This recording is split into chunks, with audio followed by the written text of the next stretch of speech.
Flint, Michigan has a strong and cultured art community. What do the artists in this area need? What kind of problems do they go through? And how can we get different communities within the city to become more involved in the arts culture? What does the artist need?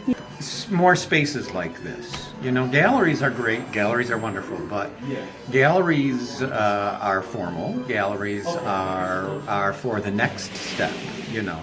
Um, Artists need encouragement and need a place to put their stuff without worry that is it good enough? Is it you know what everyone else will like? Because art shouldn't be that. Art should be what you want to put out and not subject to one person's perception of what art should be. We need a place that allows them that creative expression, and in the general sense of things, we're talking about two-dimensional artists or display art, but we accept and promote all kinds of art. You know, we love performance art. We love three-dimensional art. And it works very well here. People enjoy having coffee here, enjoy what they see, and I love local. I mean, it doesn't mean that's all I'll put up here, but 95% of these 15 years of doing, different artists, that's all been local.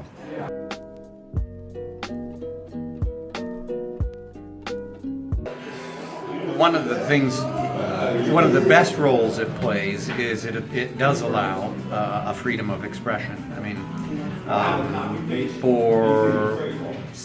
in March we began our 17th year of business right here.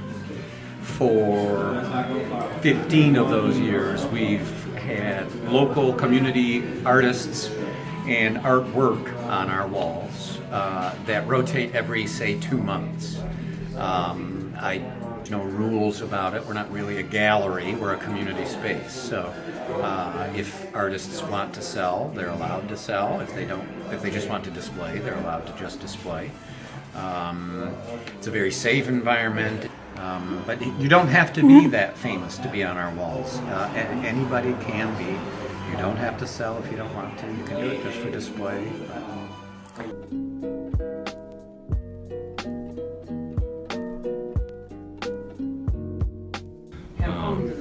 We have a huge arts community, burgeoning writing scene, and I think to have a space specifically devoted to that, even if it's kind of a write-a-house with a performance space in the front. There's a lot of old houses with storefronts in the front. I think that would be viable as both a sales point, potentially a press. You get a espresso, cafe press printer in the basement, $100,000, and then you're a publisher, and you can do that digitally, and it's an income source, and maybe that's the reciprocal relationship. You need more living space. A lot of the housing we have is substandard. It's spread out. It just doesn't meet the needs, and it's certainly in this region no longer existent thanks to Hurley Hospital and the land bank. So Bridgette and I went through a couple of different ways to develop our projects. I went through educational means in order to strengthen the art community through Kettering University as well as elementary school students.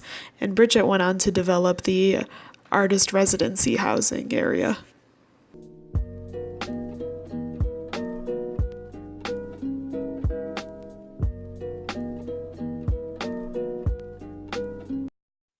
Currently, no, we don't have any. We've had Kettering students volunteer before in the past, but currently, right now, we do not have any that are volunteering right now.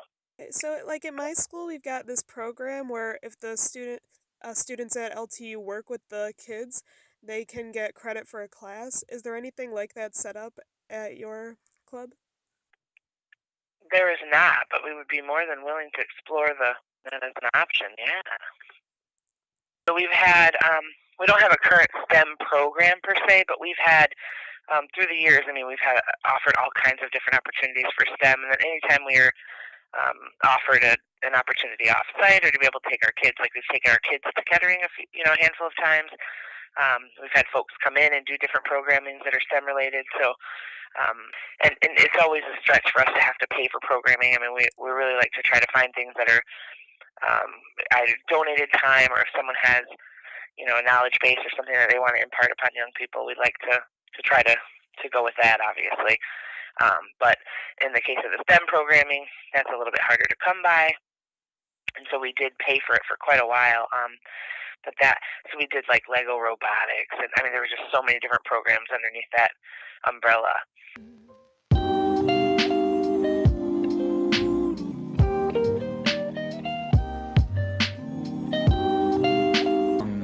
Mostly, there is a room where I put all of my instruments and all stuff like that.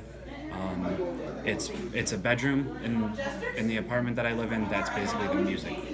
Oh, what would your ideal space be to do this? My ideal space would probably like a basement, a big basement with a lot of instruments everywhere, and no one else is there. Okay. So a soundproof basement that is pretty isolated.